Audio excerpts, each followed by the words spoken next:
It's 8:06. Good morning. Time check brought to you by Hayes Jewelers, where the answer is always yes.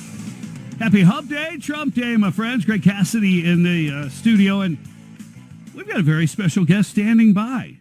Cammack, Congresswoman. Good morning. How you doing? Good morning, Bob. How are you doing? Doing fantastic. Look, we've been talking about January 6th, the committee meeting that they had. I thought you were going to say comedians there. Yeah, for a minute. Well, some of them were. I'm not going to get too far into it now because I really want to hear from Kat because she was actually there on January 6th. Did you get a chance to watch some of this committee thing that was going on, and how does that jive with what you experienced that day? You know, I got to see a little bit. I got to see a bit of the officers' testimonies, and then I caught Adam Kinzinger's comment, we'll say. And listen, you guys know exactly what happened from my vantage point, being there that day on the floor when the attack happened. I called in the next morning early to the show, and I shared with you exactly the raw emotions, the takeaways, and so I hope that everyone back home had a chance to hear that and listen to that. There's no doubt about January 6th being an awful, awful day. I don't ever want to repeat that. I don't ever want to see that happening again. There was a tremendous failure of leadership. And when I think about that day, who knew? Why wasn't there National Guard called in? Why was Capitol Police so underprepared? Why is the Speaker completely not liable for her action and inaction of that day? And these are all questions that we should be getting to the bottom of. But of course, because this January 6th commission has a political predetermined outcome, we will probably never know in a setting where there's Republicans and Democrats at the table.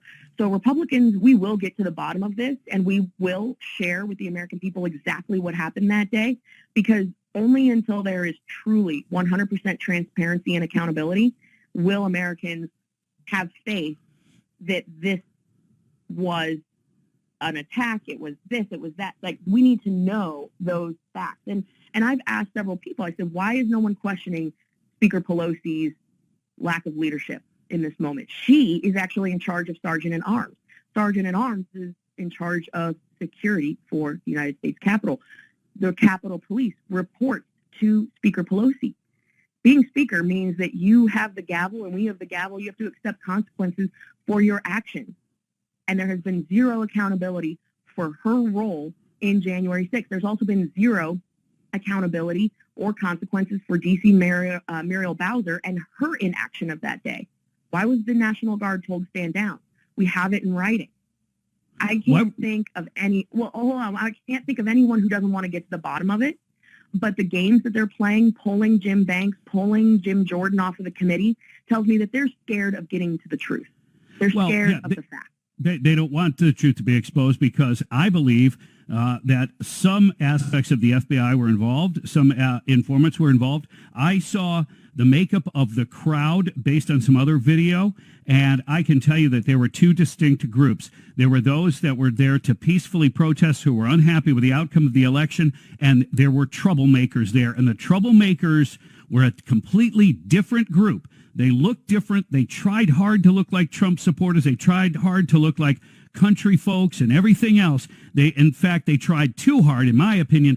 I see divergent groups there.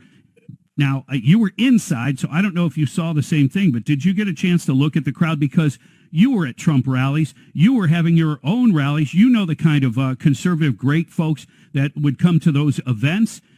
Versus the crowd that we saw committing violent acts on January 6th? So I was on the House floor in the back row of the chamber. I was about 15, 20 feet away from when the rioters hit the back door of the chamber. And it was that door, it's now changed. It was an ornate glass door. And what I did see was their hands breaking through the glass and reaching through to try to grab Capitol Police officers. Could I see their faces? No, you just saw eyeballs and hands reaching through. And then when we were able to actually exit the floor, I turned over my shoulder, my left shoulder, looked back, and I saw a mob of people, but I never got a good look at any of their faces. I wasn't close enough to them.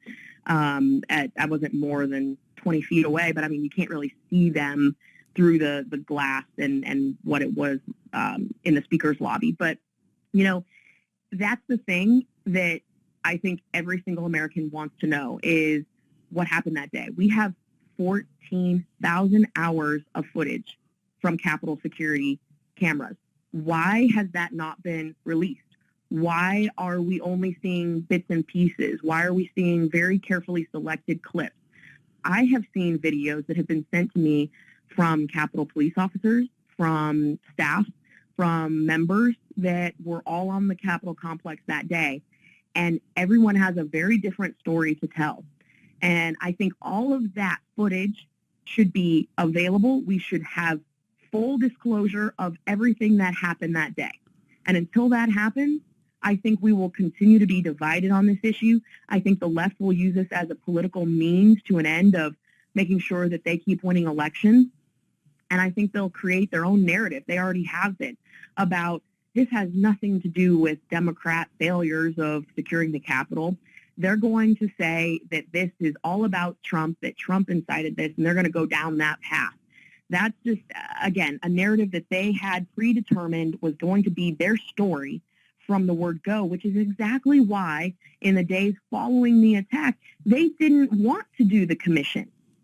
If they were serious about getting to the bottom of it, don't you think in the days following they said, hey, we need an investigation? No. It took them months because they needed to put in place all of the components that would allow them to craft a very strong political narrative that Republicans were bad and that the Democrats were great and that there was no failure of leadership on Nancy Pelosi's part or any of her team.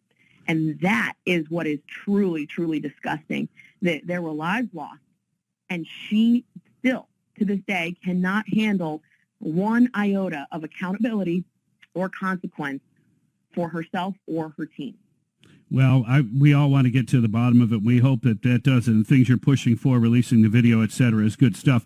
And we're running out of time, but I want to ask you, the CDC and their mandates, let's just talk about the one mandating that kids in school, K through 12, all have to wear masks this year. Well, what the heck is going on? This is just such BS. I, along with many of my colleagues, Jim Jordan and I, we were talking about this yesterday.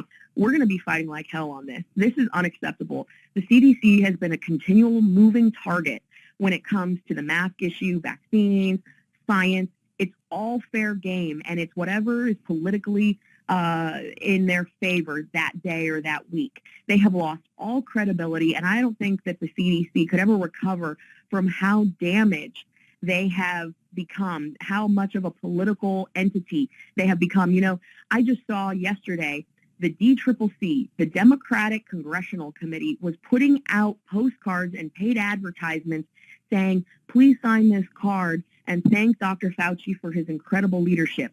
When the political arm of the Democratic Party is putting millions of dollars into advertisements to prop up Dr. Fauci, that tells you exactly where his motivation is at. It's about dependency, it's about control, and the masks are just a virtue signaling measure to show that you are compliant. And I'll tell you one thing, I will not be compliant. A lot of people won't be. Our governor is not going to enact it. We'll see what kind of fight ensues based on that. But this is another thing that the Democrats are going to use to try to divide Americans. They want to blame the people who aren't vaccinated. So once again, they can create a separation and a group that they want us to pick on, so to speak. And they're using our kids as a means to execute on their political agenda, which is sick. And that is why everybody needs to be outraged, and they need to make sure that they're doing everything that they can so that we can take the House back and stop this nonsense. Right on. I hope so. Congresswoman Kat Cammack, we always appreciate your time and your insights on the Bob Rose Show, and we hope you get to join us again very, very soon. Thank you. Hey, thanks, Greg and Bob. Hope you guys have a great day. You too. Stay safe.